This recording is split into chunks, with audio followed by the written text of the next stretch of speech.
Okay, last one, alhamdulillah. How can I get my wife to take hijab serious? It's been a few years now and she still won't put it on. She thinks it's no big deal. Don't tell her about hijab. Stop talking to her about hijab altogether. What you do is you talk to her, or actually you don't talk to her, because what happens oftentimes is the people least effective with da'wah are members of the family. Like they would much rather listen to a stranger and actually take their advice than listen to someone in their family. It's much harder for me to give da'wah to my own cousins, because it's just Nouman again, he's talking, it's something on YouTube or something, right? Because I'm just a guy from home. No big deal, right? So this is actually a problem for speakers too. They can give da'wah to the world, but guess what?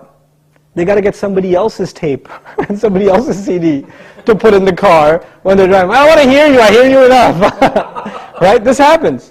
This even happened to Abu Hanifa rahimahullah. The whole city of Baghdad is coming to him to ask questions. His mother says, you don't know anything. I'm going somewhere else to find out what the answer is. And where she used to go for the answer, that guy was a student of Abu Hanifa. So he would know the answer. He'd say, I'll do my research and get back to you. He'd come to Abu Hanifa, rahimahullah, he would say, tell her this is the answer, but don't tell her it was from me. And he'll go back, right? So the first thing is, acknowledge that a lot of times religion, when you try to give it to your family, you have to be a little tactful. You have to be a little, have more strategy, basically. Find a really good speaker about the hereafter, the day of judgment. The biggest problem for your wife, first of all, is not hijab. Hijab is a symptom, not the disease. The disease is a weakness of iman. How do you strengthen iman? You strengthen iman with a reminder. What's the most powerful reminder? Quran. If you look at the ayat of reminder in the Quran, what are they always talking about? The hereafter and the destruction of the people in the past. This is the powerful reminder. People that didn't listen, look at what happened to them, look at what's going to happen to them, right?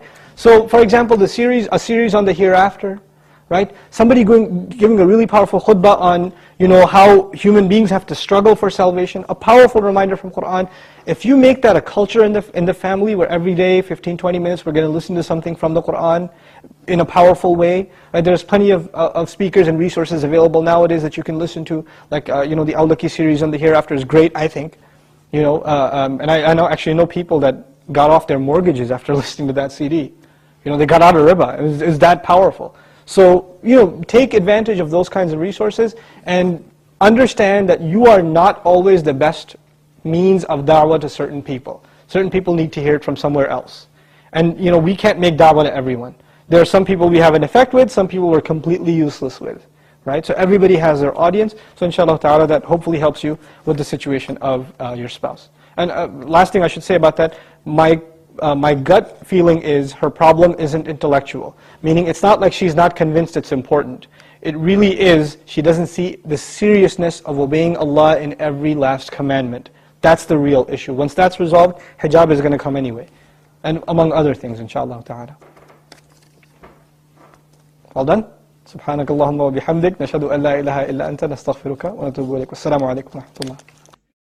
سبحان الله والحمد لله ولا إله إلا الله والله أكبر. سبحان الله والحمد لله ولا إله